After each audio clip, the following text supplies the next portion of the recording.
ஆத்தங்கரையோரமா பச்சை பசேல்னு வயலொட்டி இருக்கிற அந்த கிராமத்தோட பேரு தர்மபுரம். அந்த ஊருக்கு நடுவுல ஒரு அழகான கோவில் இருந்துச்சு. அந்த கோவில் தான் அந்த ஊஜனங்களுக்கு உசுர. அந்த கோவிலோட தர்மகர்த்தாவான பூபதி கோவிலுக்கு வந்துகிட்டு இருக்க போது ஒரு ஏழை விதவை அவர் காலில் விழுந்தாங்க. ஐயா, தர்மகர்த்தா ஐயா, என் பிள்ளையோட படிப்பு செலவுக்கு கொஞ்சம் உதவி செய்யுங்க ஐயா. எனக்குன்னு யாருமே இல்லைங்க ஐயா. முதல்ல உன் வீட்டு வரியை கட்டுமா, அப்புறம் உனக்கு உதவி பண்ணுறத பற்றி யோசிக்கிறேன். எப்போ பார்த்தாலும் இதுக்கு உதவி அதுக்கு உதவின்னு காலை பிடிக்கிறீங்க. நகருமா நகரு. ஒரு மாசம் அவகாசம் கொடுங்க ஐயா. அவகாசமா? என்கிட்ட அவகாசம்லாம் இல்லை. நகருமா.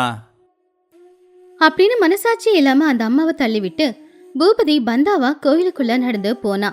அந்த நேரத்துல கோவில் பூசாரி அப்பதான் கோவில பூஜை செஞ்சுக்கிட்டு இருந்தாரு. என்ன பூசாரி, பூஜையெல்லாம் நல்லபடியாக நடக்குதா? வர வர சரியாக மந்திரம் சொல்ல மாட்டேங்கிறியா? வரவங்க யாரும் சரியாக காணிக்க போடுறது இல்லையே. வாங்க ஐயா, இது எல்லாமே அந்த கடவுளோட கருணை. பணம் வர்றது குறையலாம், ஆனால் பக்தி குறையாது. கடவுளுக்கு காணிக்கையை விட பக்தி தான் முக்கியம். வெட்டி பேச்சு பேசிக்கிட்டு இருக்காதீங்க. இந்த பக்தி கருணையெல்லாம் எனக்கு இல்லை. சரி, கோவில் பேரில் ஆத்தங்கரை ஓரமாக 10 ஏக்கர் இடம் இருக்குல்ல, அதை விற்க போகிறேன். அதை சொல்லிட்டு போக தான் வந்தேன். விற்க போகிறீங்களா? என்னங்க ஐயா சொல்லிக்கிட்டு இருக்கீங்க? நீங்கள் எதனா புரியாமல் பேசிக்கிட்டு இருக்கீங்களா? அது கடவுளோட சொத்து, நம்ம தாத்தா காலத்தில் இருந்து இருக்கு. அதை எப்படிங்க ஐயா நீங்கள் விற்க முடியும்? அது சக்கரவர்த்தி அப்படிங்கிற வியாபாரி பட்டணத்துல இருந்து வராரு. அந்த இடத்துல அவர் ஏதோ மில்லு கட்ட போறாராமா. அது மூலமா எனக்கு நிறைய லாபம் கிடைக்கும். நான் சொல்றத கேட்டுக்கிட்டு நீயும் அமைதியா இருந்தா வர்ற லாபத்துல போனா போகுதுன்னு உனக்கும் கொஞ்சம் கொடுக்கறேன். அதை வாங்கிக்கிட்டு உன் பொழப்ப நீ பாரு. பூபதி ஐயா, மன்னிச்சிடுங்க. அது கடவுளோட சொத்துங்க ஐயா. அதை விற்கிறதுக்கு நமக்கு அனுமதி இல்லை. இந்த ஊர்ல எப்ப என்ன பிரச்சனை வந்தாலும் எல்லாரும் அந்த இடத்துல தான் ஒன்னா சேர்ந்து பிரச்சனையை தீர்த்துக்கிறோம். அது மட்டும் இல்ல, ஊர்ல வறட்சி வந்தப்ப கூட அந்த இடத்துல பந்தல் போட்டு தான் எல்லாருக்கும் வயிறார சாப்பாடு போட்டோம். யோ, சும்மா கதை சொல்லாத. இந்த அன்னதானம்லாம் இனி நடக்கவே கூடாது. கோவிலோட வளர்ச்சிக்கு என்ன பண்ணணும்னு எனக்கு தெரியும். பாரு பூசாரி, என்னை தடுக்க முயற்சி பண்ணாத. இந்த கோவில் சம்பந்தப்பட்ட சொத்து அதிகாரம் எல்லாமே இப்ப என் கையில இருக்கு. நான் தர்மகர்த்தாவா இருந்து கையெழுத்து போட்டா கடவுளால கூட ஒன்றும் செய்ய முடியாது. இங்க நான் வச்சது தான் சட்டம். நீங்க தர்மகர்த்தா மட்டும்தாங்க ஐயா, அந்த கடவுள் கிடையாது. இந்த சொத்துக்களை பாதுகாக்கிறது தான் உங்க வேலை. ஆனா இந்த சொத்துக்களுக்கு நீங்க முதலாளி இல்ல. என் உடம்புல உயிர் இருக்கிற வரைக்கும் நீங்க ஆசைப்பட்டது நடக்காது.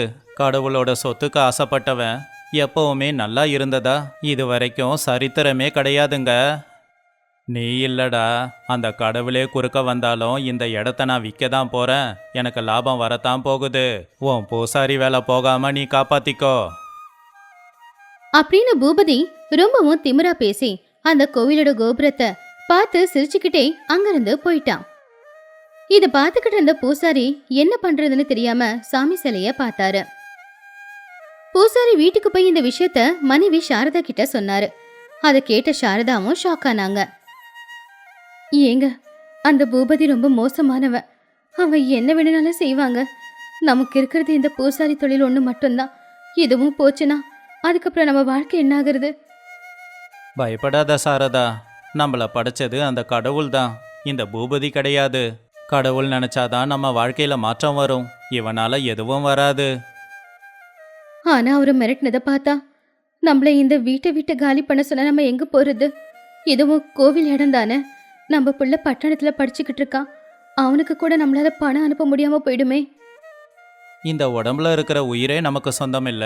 இந்த பூமி நமக்கு எப்படி சொந்தமாகும்? கடவுளோட சொத்தை காப்பாற்ற வேண்டிய கடமை எனக்கு இருக்கு. நீ தைரியமா பார்த்துக்கிட்டே இரு. கடவுள் நமக்கு ஒரு நல்ல வழியை காட்டுவான். பூசாரியோட பூஜை அறையில ஒரு பழைய மரப்பெட்டி இருந்துச்சு. அது அவங்க தாத்தா காலத்து மரப்பெட்டி. இந்த பெட்டியில பத்திரம் எல்லாமே பத்திரமா இருக்குல்லங்க? இது வெறும் பத்திரம் இல்ல சாரதா, அந்த கடவுளுக்கும் நமக்கும் இருக்கிற பந்தம். இந்த பத்திரங்கள் எல்லாமே நல்லபடியா இருக்கிற வரைக்கும் அந்த பூபதியால கோவில் நிலத்தை எதுவும் செய்ய முடியாது. நீங்க இவ்வளவு தைரியமா இருக்கும்போது நானும் தைரியமா தாங்க இருப்பேன். பூபதியோட வீட்டுல பட்டணத்து வியாபாரி சக்கரவர்த்திக்கு பெரிய விருந்து ஏற்பாடு பண்ணிருந்தான். இங்க பாருங்க பூபதி, நீங்க கொடுத்த விருந்தெல்லாம் நல்லா தான் இருக்கு. ஆனா அந்த நிலத்தோட கதை என்ன ஆச்சு? அது கோவில் நிலம்னு சொல்றீங்க. எதுவும் பிரச்சனை வராதே? என் பணத்துக்கு பாதுகாப்பு இருக்கும்ல? எனக்கும் கொஞ்சம் பயம் இருக்குதான். ஐயோ, நீங்க பயப்படாதீங்க சக்கரவர்த்தி ஐயா. உங்களுக்கு எந்த பிரச்சனையும் வராது. நிலத்தை விற்கிறதுல அந்த பூசாரி தான் தகராறு பண்ணிக்கிட்டு இருக்கான். அவன்கிட்ட இருக்கிற பத்திரங்களை நான் வாங்கிட்டா பிரச்சனை இல்லை. அப்புறம் அவனால எதுவும் செய்ய முடியாது. நல்லது நல்லது. இந்த ஊருக்கு நான் கட்ட போற ஃபேக்டரி வந்துச்சுன்னா இந்த ஊரே மாறிடுங்க. அதுலயும் முக்கியமா உங்களுடைய தலையெழுத்து நல்லாவே மாறும். வியாபாரி போனதுக்கு அப்புறமா பூபதி அவனுடைய வேலைக்கார ரமணாவை கூப்பிட்டு, டே ரமணா, அந்த பூசாரி சும்மா இருக்க மாட்டான்னு நினைக்கிறேன். இன்னைக்கு ராத்திரியே அவன் வீட்டுக்கு போய் கோவிலோட நிலப்பத்திரத்தை எடுத்துக்கிட்டு வா. அந்த பெட்டியை எங்க வைப்பான்னு உனக்கு தெரியும் தானே?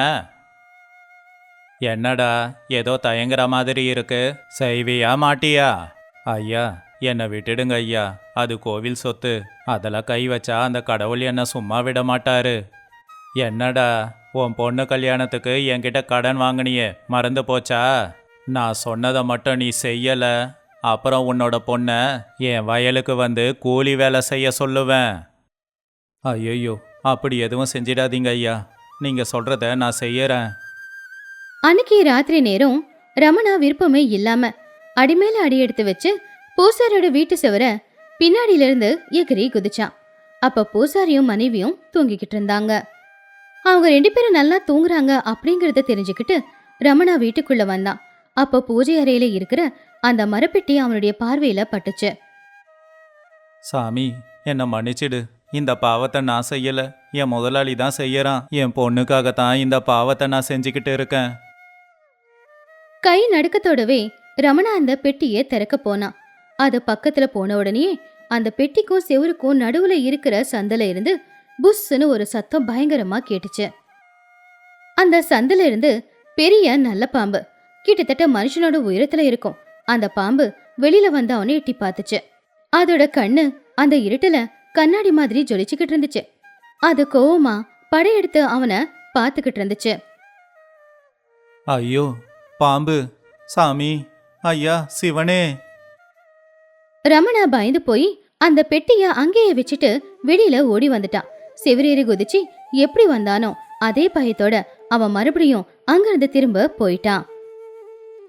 ஐயா, அங்க சாமி பாம்போட உருவத்துல பத்திரத்துக்கு பாதுகாப்பா இருக்காரு. என்னால அதை கொண்டு வர முடியாது. அங்க இருக்கிறது என் அப்பன் சிவன்தான். சி, பயந்தாங்கோலி!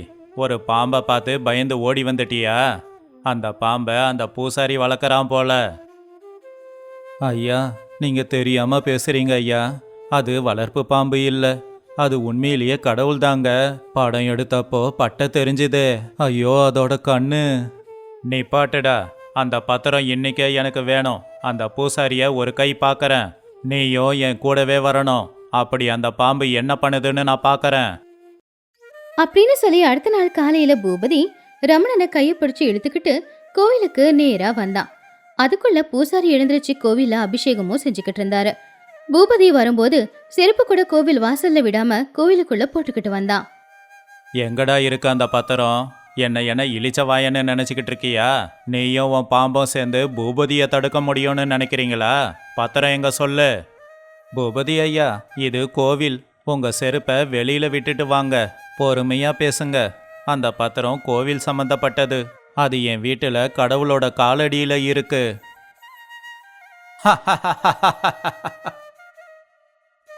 என்னடா சொன்ன? பத்திரம் உன்னோட வீட்டுல தான் இருக்கா? அது கடவுளோட சொத்தா? அந்த கடவுளோட சொத்தை இப்ப நான் எடுத்துக்க போறேனே. என்ன உன்னாலேயோ இல்ல உன் கடவுளாலேயோ தடுக்க முடியாது. அப்படின்னு சொல்லி பூபதி கோவில் வாசல்ல இருந்த உண்டியல எட்டி ஒதுக்கிறதுக்காக அவனுடைய காலை தூக்கி, இதுதானே உண்மையான கோவில் சொத்து, இதே நான் ஒதுக்க போறேன், என்ன நடக்குது பார்க்கலான்னு சொன்னான். ஆனா பூபதி அந்த உண்டியல உதைக்க கால் தூக்குனானோ இல்லையோ, என்ன ஆச்சுன்னு தெரியல. திடீர்னு பயங்கரமா ஒரு சத்தத்தோட கத்தி நெஞ்ச பிடிச்சுக்கிட்டு அப்படியே தரையில விழுந்துட்டான். அவனுடைய கை கால் ரெண்டுமே செத்து போச்சு. அவனால பேசவும் முடியல. அவன் பயத்தோட உள்ள இருக்கிற சாமியோட சிலைய பாத்துக்கிட்டு இருந்தான். பூபதி ஐயா, என்னாச்சு? ஐயோ ரமணா, போய் வைத்தியரை கூட்டிட்டு வா, சீக்கிரமா போ. ரமணா அந்த காட்சிய பார்த்து ஐயோ அப்படின்னு சொல்லிட்டு வேகமா வைத்தியர்கிட்ட ஓடி போனான். கொஞ்ச நேரத்துல வைத்தியர் கோவிலுக்கு வந்து பூபதிய பார்த்தாரு. ஐயோ, பூபதி ஐயாவுக்கு மோசமான பக்கவாதம் வந்திருக்கு. அவரோட இடது கை காலு விழுந்துடுச்சு. எனக்கு தெரிஞ்சு அவர் பேசவும் முடியாது, எழுந்து நடக்கவும் முடியாது. ஆனா கடவுளோட கருணை, உயிருக்கு எதுவும் ஆகல. இது எல்லாத்தையும் கேள்விப்பட்ட அந்த வியாபாரி, இதுக்கப்புறம் இங்க இருந்தா என்னால இங்க ஃபேக்டரி கட்ட முடியாது, எனக்கு சமாதி கட்டிடுவாரு அந்த கடவுள் அப்படின்னு நினைச்சு அந்த ஒப்பந்தத்தை கலைச்சிட்டு அங்கிருந்து ஓடிட்டான். கை கால் விளங்காம வாய் பேச முடியாம பூபதி படுத்த படுக்கையா படுத்துக்கிட்டு அவனுடைய அறை ஜன்னல் வழியா கோவில் கோபுரத்தை பார்த்துக்கிட்டு நான் பண்ணது தப்புன்னு மன்னிப்பு கேட்டுக்கிட்டு இருந்தான். அவன் கண்ணுல இருந்து கண்ணீர் வந்துகிட்டு இருந்துச்சு. ஏதோ சொல்ல அவன் முயற்சி பண்ணிக்கிட்டு இருந்தான். ஆனா அவனால சொல்ல முடியல. கொஞ்சம் நாளுக்கு அப்புறமா கோவிலுக்குள்ள கடவுள் இருக்காருங்க, நம்மளையும் தர்மத்தையும் அவரு காப்பாத்திட்டாரு. ஆமா சாரதா, அது கடவுளோட சொத்து. கடவுள் நினைச்சா மட்டும்தான் யாருக்காவது கொடுக்க முடியும். அவருடைய அனுமதி இல்லாம யாராவது அனுபவிக்கணும்னு நினைச்சா பூபதிக்கு வந்த நிலைமை தான் அவங்களுக்கும் வரும். அதை நாம பாதுகாத்து வைக்கணும்.